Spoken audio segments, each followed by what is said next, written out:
Toonami was one of my favorite anime blocks way back when. I remember it so fondly even to this day. Yes, back when anime was still something to enjoy on an afternoon. I would watch it constantly. I would watch Cyborg 009, Mobile Suit Gundam Wing, and Mobile Fighter G Gundam. I would watch Sailor Moon and Dragon Ball Z. Dragon Ball when it came on. So many great anime series at my fingertips. And then Toonami went away. But back in its heyday, it had one series that still stuck with me to this day. One of my favorites, too. Because it's an anime series that not only is a mystery, but also has giant robots beating the crap out of stuff. We all know how much I love giant robots. I mean, come on, it's giant robots. So, without any further ado, this time around on the Anime G.B.U, I'm going to be talking about the Big O. So say it with me now. Big O!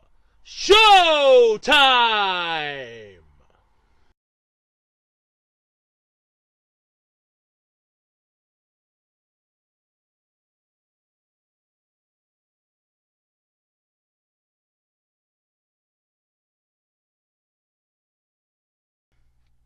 So the Big O starts off with one of the greatest anime openings, I think, in history. And truth be told, it's one of the best, at least one of the top 10 greatest anime openings in history. However, the first episode is where the real money happens and where the real magic occurs. See, Roger Smith is a negotiator in a city that has no memories, Paradigm City. And honestly, it's a okay plot and premise for a city, but still confusing. An event happened years ago that forced everyone's memories to be destroyed for some reason. Everyone has no memories of it or anything prior to that. However, they live their lives in blissful ignorance nonetheless, and truthfully, I appreciate that and applaud them for it too. I mean, faced with adversity, that's the best they could do. Roger Smith is a negotiator, though, and he pretty much tries to help people who need help, usually in the search for memories. One of the quote-unquote people he's trying to help is a doctor who created an android in the likeness of his daughter. However, when hoping to get the real daughter back, Roger Smith inadvertently gets the android back, R. Dorothy Wainwright. And since the father is pissed at this, Roger's stuck with her. Yeah. She ends up moving into Roger's place, as well as his butler Norman, who's already there. Norman, I think, is one of the most underrated characters in this series, but I'll get into that. Anyway, he ends up taking in R. Dorothy Wainwright and continuing to do most of his day-to-day activities. Now, I know what you're thinking. This sounds boring as hell. Why is this one of your favorite anime? Because of one major thing. The Big O. Now, what does the Big O do? The Big O it doesn't really transform. Well, no, it does in a way. It fights off monsters. It's a very unique Megadeus, as it's called in the series. It's known as the Black Megadeus, taking on monsters and other Megadeuses throughout the series. One of the most famous fights it had was against Big Duo, and honestly was okay, but it was one of the few times when Roger Smith didn't come out on top. It also took on Big Foul in Season 2, and yes, I will get into that. This is a 2-season anime, and it almost wasn't a 2-season anime. The first season ends on a major cliffhanger that was left unresolved for a long time, until finally people demanded a Season 2 be made, and the creators acquiesced to their demands. If it's that easy to do it, I demand a second season for The Devil is a Part-Timer! Nothing? Figures. Anyway, the first season goes pretty much as you would expect. We get introduced to another character known as Angel, who is sort of a love interest for Roger Smith. R. Dorothy plays the piano a lot, and Norman, the butler, fixes the Big O and replenishes its ammo supply. Though, where they're getting this armament, I will never know. We're also introduced to Dustin, the colonel in the army, or police, or whatever you want to call them, that try to protect the city. They honestly are about as useful as a wet noodle in the middle of a swamp. Yeah, they're useless. They're like the enforcers from SWAT Cats. They're the enforcers. They can't handle this. The first season, as I said, ends on a major cliffhanger, but each and every battle and episode seems to formulate around one central theme. Creature, problem of the week gets solved by Roger Smith and or the Big O. And truthfully, I'm fine with that. I love that style of format because it makes it unique. Though, like I said, the battle with Big Duo did kind of make it sort of a meh thing, but you get my point.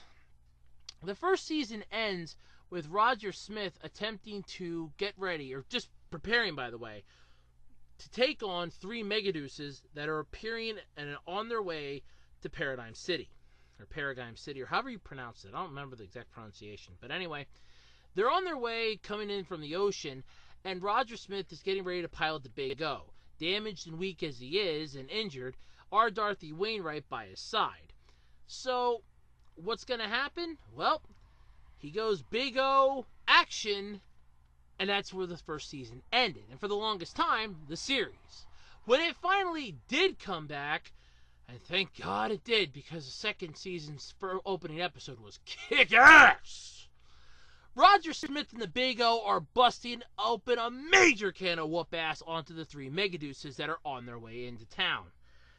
And he does so with Big O's arsenal of weapons. The crown laser, which is like this, shooting a positronic beam right off the crown part of Big O. The fist bumpers, which is a massive hammer fist that comes down and slams into his opponent. And he's kicking ass and taking names. Only problem is, he's not gaining any ground. Every time he thinks he takes one of them down, it comes right back up. Eventually, he starts to have a small psychotic break, and thus goes into what the main part of the episode is. A clip show-esque sort of mental ballet, if you will. Honestly, that part could have been cut out, but I can understand its necessity for the season at hand. While fans begged for a season 2, I think we were hoping to get a little better of a second season than what we got. I would have liked a better season than what we got. But still, it's what we got. Yeah, that should say something. Anyway, he comes to his senses and manages to finally take out the 3 of them with another one of Big O's arsenal weapons, the Anchor missiles. And truthfully, they were the most powerful thing he had at the time, and they worked, taking out all 3 of the Megadeuces, while the villain, whose name does escape me, I cannot remember his name, just watches on with sadistic glee, because he knows that something more is coming. And so the second season begins. I will admit, though, that the opening of the second season is one of my favorites in the entire series, and I'll explain more into that when I dive in and start dissecting this thing. The second season, though, continues on with more and more uphillness, as it were, as Roger tries to come to grips with his own sanity and questions about himself and everything around him. Is this real? Is that real? What the hell am I even looking at? And thus comes to the realization that he needs to understand something. In all honesty, I blacked out on 90% of the B plot of this and just stuck with the ass-kicking of the giant robots. Well, I still don't understand it even to this day. I do know the second season ends with one of the most stupidest things in the world, the reset button. Anyway, the main villain that watched on with sadistic glee at the start of the second season has his own Megadeuce, the Big Foul, and basically starts whooping Roger Smith's ass. Big Duo makes another appearance along with Schwarzwald, who fought Roger Smith in the first season to a draw, basically comes back and is usurped. The Big Duo decides he is now no longer worthy of piloting him, and thus effectively rejects him, flying up into the sky, and, truth be told, into a light. No, not a star, not the sun, a literal light from a stage. Yeah, the whole revelation of this is apparently that they're all being filmed. This is all one gigantic film pressing type deal. It's all an illusion, literally. Schwartzwald, not really actually dead, types away the final parts of this, while Big Foul and Big O are duking it out, with Big O getting his ass whooped in the process and Big Foul barely able to stand after Big O's mega cannon attack.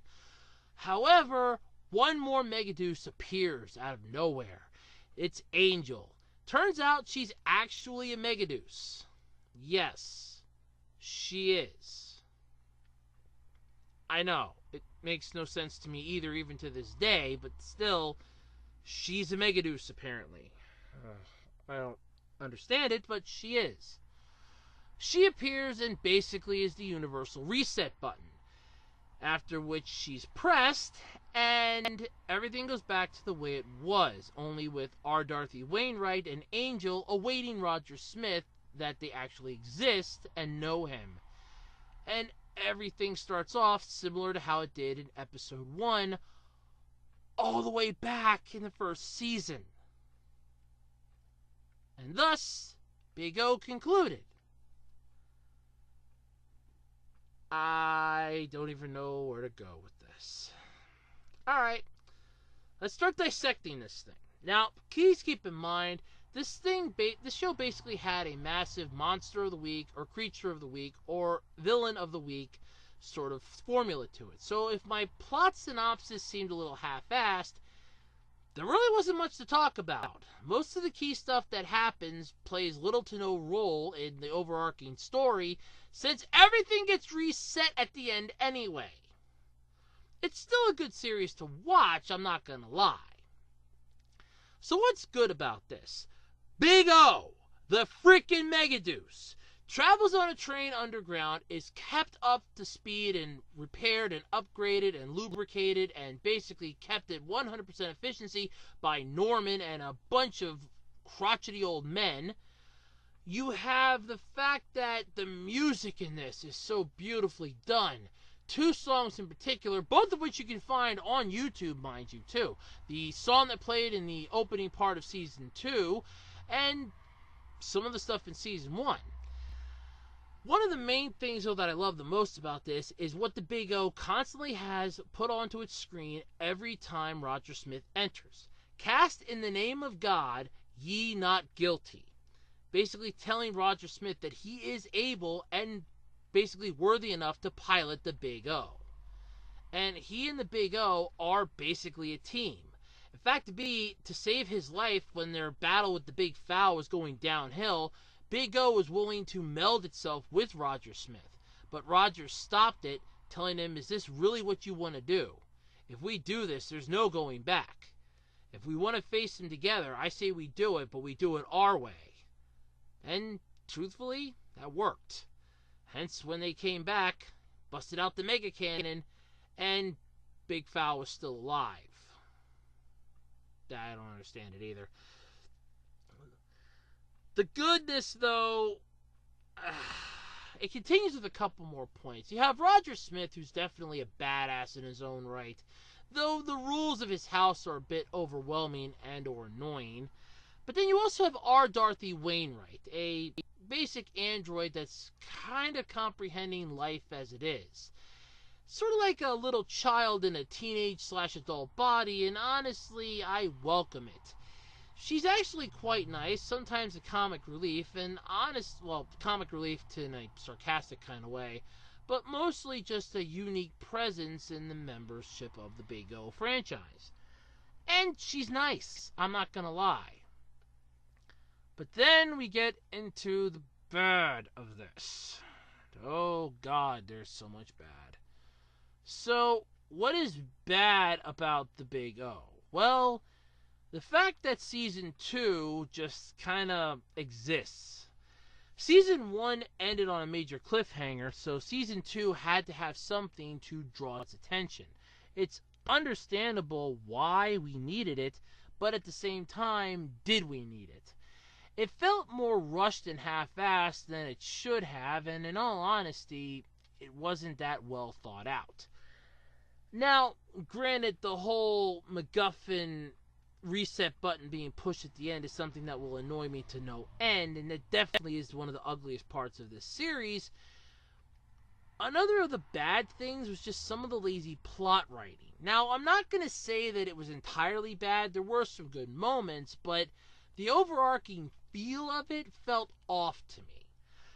Not to say the whole series was bad, but just some of the episodes felt way more forced than they should have. And those felt like the key episodes. Like, here's where we're going to be dispensing a tremendous amount of dialogue pertinent to the series lore as it is, yet it felt so heavy-handed that you couldn't follow it from start to finish unless you tried. That could just be me, but then again, I don't know. However, the one thing, though, that I do know is that there is some ugly with this series. Let's dive into that. I think one of the ugliest parts in this has to be that god-awful ending, and I'm not even going to lie. That was a screw you to the fans, if anything. I hate it with a passion when a show or a series pushes the reset button and literally makes it so that everything that just happened throughout the however many months or years or decades that this show or whatever's been going on just suddenly gets rebooted and back into where it started from. Pisses me the hell off. It's just something that bothers the crap out of me because honestly it feels so half-assed and forced. Oh, well, we can't really get ourselves out of this hole we wrote ourselves into. Snap. Okay, the reset button was pushed. Everything's good. That's not how it's supposed to work. The fact that they reveal that this is basically a stage and this is basically a play and everything that's happening is being done by actors and that bothers me more. Is this an actual city that lost its memory? Is this basically is this a film or a TV series? Is this a movie? What the hell is going on here? And none of it really truly gets answered in the entirety of the Big O. I'm not gonna lie and sugarcoat this and say that the plot was completely understandable because the first season was fine. When you get into season 2, you're pretty much taking season 1, turning it on its head, and then beating it senseless with a Nerf bat. None of season 2's plot makes a lick of sense, and the fact that the main Megaduce that comes out at the end resets everything bothers and boggles my mind yet. I'm not gonna lie. So, yeah, that's something that bugs me. Sorry, it just does. And finally, my last beef that I have with this show is the fact that it feels too noir-centered. I know it's supposed to be a noir-esque mech series, and that's fine, but it feels like 90% of the second season is dealt with investigating crimes and investigating the plot point, whereas the first season was investigate and battle. There was a perfect harmony. The second season is more investigate and battle is stuck down here. I feel for you. A majority of it being, like I said, the Schwarzwald fight, which basically leads to Big Duo crashing into a spotlight in the sky. You have this entirety of the fact that Paradigm City is connected to water, has farmland out in the country, and yet for some reason is on a soundstage where none of this would exist. I mean, the series is good, but at the same time, if you're going into this hoping for a mystery series, you're going into this hoping that you're going to have like a hit noir-style mech series, it's okay, but the classicness it holds is unique to itself, not to anything else around it, if that makes any sense. Basically, Big O's an alright series, but it's not something that I would write home about on a daily basis. Better series have come out. However, the plot aside, the ass-kicking robot, the noir style that it has for the first season, the fact that it has some of the most kick-ass catchphrases in all of anime history as far as I'm concerned. Big O, Showtime, action, Big O's computer saying, cast in the name of God, ye not guilty. Hell, even the cockpit of the Big O is unique. The Megaduce is set up in a way so that there's basically like a half circle that has the levers and the joysticks to control the arms, foot pedals to manage the feet, and everything else. It's a great way to run a robot, and I like that design. Sad none of the other mech-based animes would do something, or anime series, I can't believe I said animes, anime series would do that, but in all honesty, when you're shoved up against everything else that this series gives you, it's more confusing. Neon Genesis Evangelion gave us a mech-based anime that had some religious overtones and a pilot that was a whiny baby, whereas the Big O gives us this massively powerful robot, a pilot that has a mental breakdown halfway through the series and is still trying to cope with it in the second season, all culminating to the fucking reset button getting hit at the end of season 2. Big O's worthwhile to watch, I'm not gonna lie, especially for that classic anime feel. However, if you're going into this hoping that you're gonna have a 100% perfect viewing experience, to each their own. I like the series, but there's some stuff I just turn a blind eye to, and I pretty much made that apparent. However, a majority of the stuff is worth checking out. Though, if you just want to see the robot fights, YouTube the clips of it. Plot-wise, it's okay. Each season was fine. I owned the entire series on DVD until I got rid of it because I only had each individual disc, and honestly, it took up a lot of space. But you can actually find it on DVD. You can watch some of the stuff online. I highly recommend checking it out. It's worthwhile of your time to do so. But like I said, if you're going into this with the hopes and admirations that you're going to see this kick-ass robot thing, you're trying to figure out why everybody else likes it, join the crowd. I like it for the giant robot. I like it for the fact that some of the music is kick-ass in this. The battles are amazing. The plot is something that I would rather give a backdoor beatdown to. But that's just me. So my final verdict for the Big O is a definite check it out online. It's not something that you should buy 100% unless you're gung-ho to really want it, or you at least know and have seen it before. I've seen it on Toonami, so I'm already used to it, so I could own it and not really be upset about it. It's one of those series you could watch one time, wait a couple months, and then probably watch a few select episodes. It's not something to binge watch an entire sitting of. You're gonna get bored fast. But then again, you might enjoy it, who knows? Roger Smith might interest you. But anyway, that's about all the time I got this time around for the anime G.B.U. So until next time, I'm Andrew Rhodes, and thanks for tuning in. Bye, everybody.